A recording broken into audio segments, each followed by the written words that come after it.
জন্য যথেষ্ট। ওয়াহিয়া, আর সেই হাদিসগুলো হচ্ছে কওলুহু সাল্লাতু ওয়াসসালাম, রাসূলুল্লাহ সাল্লাল্লাহু আলাইহি ওয়াসাল্লামের এই হাদিস 1 নম্বর, সেটা হচ্ছে ইন্নামাল আমালু বিন্নিয়াত। তিনি বলছেন এটা এমন একটা হাদিস যেটা প্রত্যেকটা ব্যক্তির লাগবে। যেই ব্যক্তি এটার জ্ঞান অর্জন করে নেবে তাহলে সে যেন ইসলামের 4 ভাগের 1 ভাগ জেনে গেল, তার 1 ভাগ ঠিক হয়ে গেল। তারপর তিনি বলছেন ওয়া কাউলুহু সাল্লাতু ওয়াসসালাম, রাসূলুল্লাহ সাল্লাল্লাহু আলাইহি ওয়াসাল্লামের আরেকটি হাদিস হচ্ছে মিন হুসনিল ইসলামিল মারই তারকুহু মা লা ইয়ানি।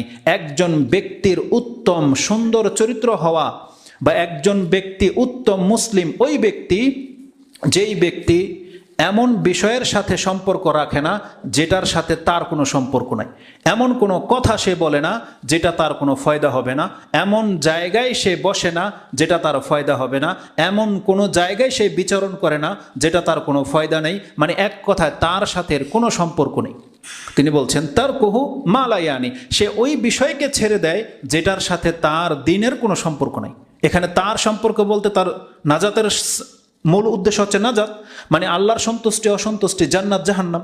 তার মানে আমাকে পরকালের কোনো প্রকার বয়ে আনবে না এমন কোনো বিষয়ের সাথে একজন মুসলিম জড়াতে পারে না। তিনি কি বলেছেন?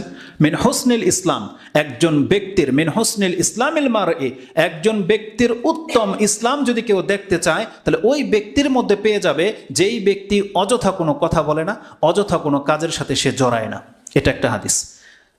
তৃতীয় হাদিস তিনি বলছেন এই 4000 হাদিসের মধ্যে একটা হাদিস হচ্ছে আল হালালু বাইয়িনুন ওয়াল হারামু বাইয়িনুন। রাসূল সাল্লাল্লাহু আলাইহি ওয়াসাল্লাম বলেছেন হালাল স্পষ্ট, হারামও স্পষ্ট, ওয়া বাইনাহুমা উমুরুম মুশতাবিহাত, তার কিছু আছে অস্পষ্ট। এটা ছিল একটা হাদিস। তার পুরো টার্গেট হচ্ছে 4টা হাদিস, কিন্তু আরও ইমামরা বলেছে 4টা হাদিস না, বরং 4টা কথাই হচ্ছে দিনের বুনিয়াদ, ওটা আসবে। তো এটা একটা হাদিস।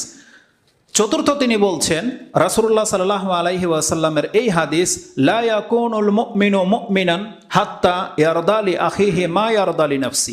একজন ব্যক্তি ততক্ষণ পর্যন্ত প্রকৃত মুমিন হতে পারবে না যতক্ষণ পর্যন্ত সে তার ভাইয়ের জন্য ওই বিষয়টা পছন্দ করবে যেটা সে নিজের জন্য পছন্দ করে।